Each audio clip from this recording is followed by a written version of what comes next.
Good day, people of the internet who listen to us on Spotify, Apple, or every other stream platform, including Stitcher, YouTube. Welcome to our little bits and pieces called Ramble Shrapnel that falls from our main podcast or main episodes of Ramble Shrapnel. Yes, guys, this is the little bits and pieces after one of our main episodes, which really encourage you to listen to because we won't really go into depth in this little episode. But you're joined by the fabulous Mackie and the fabulous and spectacular Jotun. Hello. Yes. I like that I got a bit of an extra spectacular over Ah, you know you're special to me, man. there. But yes, in this little ramble shrapnel episodes, we take the little bits and pieces of the episode, and we want you guys to give your input. And from the inputs that have been given, we found one that's stuck out more to both myself and Jotun, and that's from Armed Banana. He's a good friend of ours, and from his recommendation or point out was simple yet very like profitable tools in technologies. And I might have to give more detail on these different type of tools because I've always like noted them down because as an engineer, we have to know that not not the best technologies, the biggest or really change the world as we see it around us, but they're there to influence us, and without them, we would actually be missing quite a bit of things that would really just makes our lives easier in the strangest and simplest of ways. I think you mean that they actually do almost have worldwide reaching effects, but we just don't know that they do because they've Yeah. been so incorporated into our lives that we just can't notice it anymore. Just imagine the world before the toothbrush, like Oh, big time. crazy stuff. Simple but yet effective. So I think in this episode it will be slightly different to our different formats as we didn't get a specific technology, and I don't blame the audience or listeners to this because technology is such a broad topic that I think we'll do one each. You mentioned toothbrush, but maybe there's something else. Maybe you want to mention the toothbrush. I'll go first. So there's one tool, thanks to Phineas and Ferb, that I'll never ever forget. The name is Aglet, Aglet, and Phineas and Ferb have a song that is very catchy and it's stuck in my brain. The Aglet. Jotun, do you know what the Aglet is? I have no idea. I didn't watch that episode of Phineas and Ferb. Clearly, Oh, you must watch it. You just Google a Phineas and Ferb Aglet song, and trust me, the song will be stuck in your head. But it's such a fun, joyful song. And basically, the aglet, you know that little hard bit at the end of your shoelace? yeah. That's the aglet. Oh wow, jeez. It's such it's got one purpose and one purpose only to help you fit your shoelace through the tiny little holes of your shoe. And I don't know, Jotun, have you ever tried to fit a thread through a needle eye? Yeah, I'm actually pretty good at doing Well, I'm very impressed by you, but not everyone like myself who shake as I get that. closer to that and they go, missed, missed again. And that's basically what the purpose of the aglet is that it basically gives you a little hard bit that you can press against the hole and it won't flimsily move away. It just makes your life just that little bit easier to kind of fit through the hole, fit through the hole, fit through the hole. You know how you get it right with a needle and thread. You basically just have to lick the tip a little bit. So, Exactly. but that basically makes an aglet if you think about it, because all the fibers then stick together. Yep, and exactly like that, and that's why I think I'm not. Look, I won't go into the history of the aglet, but since the evolution or since the introduction of the aglet, it's just made tying shoelaces very easy. And I think people nowadays, like you as one of them, do you even know what the name was for that little heart piece at the end? And I don't think you actually believe there was a name. Did you? No. Did you ever think? I can't. That's such a crazy thing to actually think about. I'm sure there's names for all sorts of weird things inside the design world. But does that? I'm actually surprised that that counts as a technology because when people think about technology, we tend to think of the big ideas like you had electricity inside the main episode, um, Hmm. but um, in a way, I'm actually also not that surprised because in archaeology, we talk about even blades and the way blades look and are shaped as different technologies as well. So there's a fine line between what is seen as a technology and what's simply a design or like a prototype, like something that you can patent, you know. Um, Pretty sure they patented the aglets in some way or weird way back in the past, but I agree with you. Look, the technology's terms are so broad, and like I mentioned in the episode, uh, in the main episode, is that nowadays people most associate technology to robotics or computers and that stuff. But technology is basically just making your life a bit easier in a from where it was point A to point B. So, in my understanding of it is that they people made the shoe and they said, okay, I need to the shoe's slipping off my foot too easily. Okay, I got string. That's pretty much easy enough. Then they tried to put string through these holes, and they were having such a blimmin' annoyance of how much time they're wasting trying to stick the shoelace through this hole because obviously this is industrialized, so they need to sell shoes at a much fast rate so they can meet the supply. And they said, hey, this is taking us way too long. What's the problem? And as an engineer, you look at this, you try to optimize things. So you look at it and you say, okay, the problem is that the shoelace is too flimsy. The guys can't put the hole fast enough, or can't put the string or lace through the hole fast enough to meet the supply. So they said, okay, what if we make it sturdier? What if we use sturdy string? And they probably said, hey, then what's the point of the string? Because now you're making it so hard for them to tie it. It will break and be too brittle. So they said, okay, what if we just put something at the end of it, like a plastic ring? And then that's how they came across it and said, Eureka! We'll put a plastic thing at the end of the shoelace that will make it slightly yeah. sturdier and just stuff it through the hole. And that's probably how the design of the aglet came to be. Simple, but it's there. Okay, I think the way that it came to be was that in a similar well, when you're taking something like a piece of cord or a string and you need to move it through a fine space, like a needle and thread, then oftentimes if you loop the little bit of thread so that it's there isn't like the frayed little bit of string or thread at the end, then even making a loop basically makes it a double thick thing. So then I think Ah, that true. that's how it came about because then people Hmm. just uh yeah decided to make it thicker. Did the aglets only come about once plastic was made? Do you think, or do you think they would have like used resin or something to make the fibers congeal and stick together in the beginning? It most likely was like that, because I think what the people in the past used to do was to tie knots at the end. You probably would be able to correct me or not, but like, you saw in the movies that I've seen of people wearing those like gladiator shoes and that kind of thing, they generally keep it quite a bit of a larger hole. So I think there was a bit more slack, if you would, if that's the right word, that would have with the shoe and the foot. So the shoe would slip off the foot more regularly, so it would cause more chafing in my mind. And because they would normally have a little more bigger holes, and their ropes would be slightly like more thick ribbons or thick ropes, and they would tie a knot at the end to keep the hole, the rope going back through the hole. But I don't think that was quite as effective as the shoelace and the shoe, where now my shoe that I'm currently wearing doesn't slip on my foot nearly as much as if it was without the shoelace.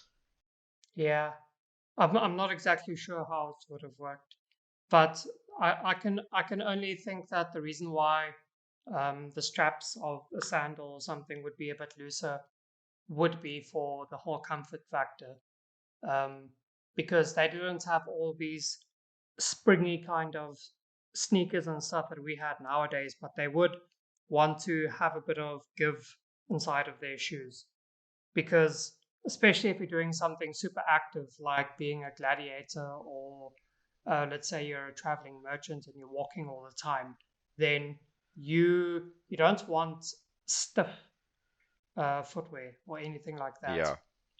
But I can definitely see why the aglets would help.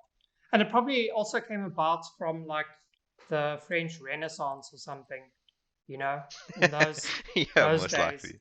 because um, that was the time when there was the height of fashion and people were wearing all these Yeah. frilly laced clothing. So actually, I think that the aglet came about when people started wearing trousers in the Middle Ages, Yeah, probably. because before that everybody was wearing like kilt-like looking things. Even the Romans, and they when they weren't wearing long flowing robes, they would probably be wearing those like skirt kind of affairs and Uh-huh. sandals. But then as soon as Yeah, pants true. came about, people had to find a way, because pants are very tight. So there would have to be the Hmm. open flap at the top so that they could at least get in the damn things. And then that's where like lace technologies might have come about. But geez, the agate, I would never have thought. When do you think the toothbrush came about? Oof. I think. Because Okay, so I do know that it's earlier than we thought. I can say that much, but I don't know exactly when. yeah, it's something that our listeners might be able to tell us on our Discord channel, but I would definitely think it's a lot early, a lot later. So because I'm thinking post American Revolution. Reason why is that obviously the dental care was something there, but it wasn't necessarily as noted as in today's society. And to say that it was pre that, I think the only people who were concerned about brushing or using an actual toothbrush would be the higher class, the higher royals. And I actually am curious to know what they used to do to keep their teeth clean, because I think they would have quite yellow teeth besides like rinsing their mouth with water and then immediately going to the red wine and the beer that they used to drink in craploads of fashion. But I would definitely say post there. Yeah, I'm going to have to really downplay you over there, because it seems like the toothbrush was actually invented in 3000 BC. It Serious? was, yeah, if you Google it quickly, you'll see it says ancient civilizations used a chew stick, which was a thin twig with a frayed end. These toothsticks were rubbed against the teeth.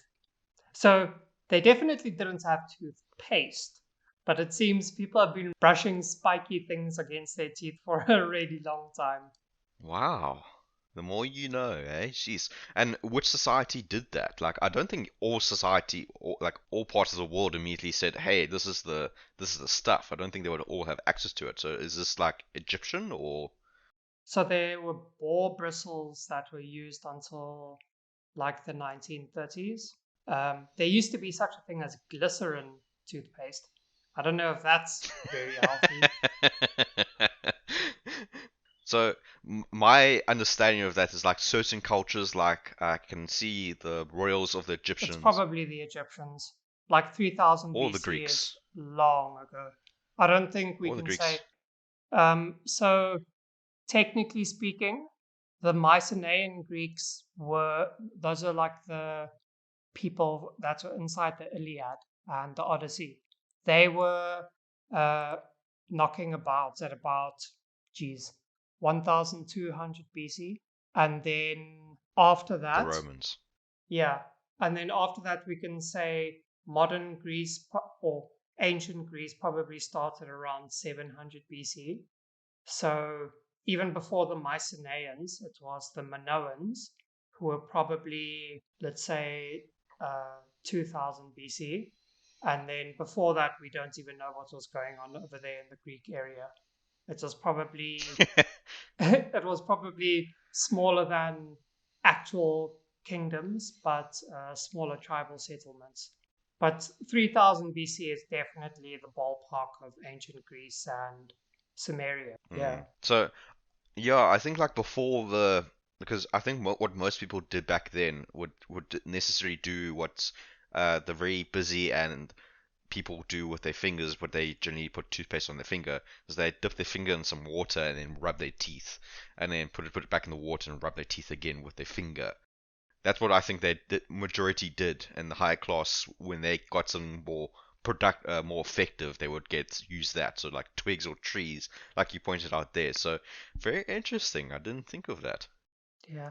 I actually think that they would have just used types of wood and materials that already have a herbal kind of flavor. Or True. like you know what we think of minty fresh and freshness. I think it would be something like that, you know? No, I don't think the people already cared what flavors they got in their mouth as long as they got that gunk off their teeth. Oh yeah, that's Um, also definitely a thing. because I think like the mint thing came on a bit later because mint is such a weird concept that people it's like such a like I don't get you, I don't downplay you at all. I think the mintiness of everything's so tasty and everything, but like the history of Listerine, the mouthwash, is such such a corporate play on getting people to buy Listerine, and I won't go into detail here, but I think that's what happened with mint is that people now associate mint as an aftertaste or a flavor to be tasted when your mouth is clean, and it's just because it's such a strong flavor that I think in the past you could have replaced that with say lavender or in some cases rosemary. And if we just put like rosemary toothpaste, but we did that at a much younger age, then rosemary would not be paired up with lamb. Although like I still use mint in some of my recipes like tzatziki and that stuff, but you taste mint and your mind immediately thinks, this is the fresh smell or taste I should associate with brushing my teeth. Yeah. And I just think like if they just didn't pick mint, they picked lavender or rosemary, or they say rosemary, then we taste rosemary and say, this is the flavor I should taste when I'm brushing my teeth. Yeah. I must say it is a bit weird when I have a lamb or something and then there's a big smack of mint that comes with it. Oh, but it's so good. Yeah. Well, I think that covers the this episode's topics of simple yet effective technologies, the toothbrush and the aglet. Guys, again, if you want to chat to us, we have our social medias, which I will mention is YouTube, which can be considered a social media, Instagram, Twitter, Facebook, and we post on pretty much every platform possible: Google Podcasts, Apple, Spotify, which you probably listen to, and YouTube, which we want you guys to comment and subscribe to. And for all those different channels, we would really appreciate a like, subscribe, 5-star rating, or if there's any kind of rating, giving us the highest there because we really want to reach out to you guys. And the best way for you guys to reach back to us is through our Discord channel, which you can find on Ramble Shamble or Discord, and basically join us and mention some of your simple yet amazing technologies. Like one that I'll throw to you guys is that you probably wouldn't reconsider is the bread clip. Check that out. I did some research when I was back at varsity studying my engineering degree. Very amazing technology, yet very simple. But you guys look that up. But that is the best way to reach out to us. We can chat, we can play some games, we can possibly make a future episode with you, or you can bring topics to us and we'll talk about them if they interest us. And one last thing before I go is that you should probably watch the main episode if this caught your attention, because this is a much smaller nitpick or piece of the main episode. That's why it's called Ramble Shrapnel. Our main episodes are Ramble Shamble, and if you want to see other episodes, I strongly encourage you. We have a few episodes out there and they probably will interest you. But that's enough for me talking, and this has been Mackie hosting the Ramble Shrapnel episode, and bye from me.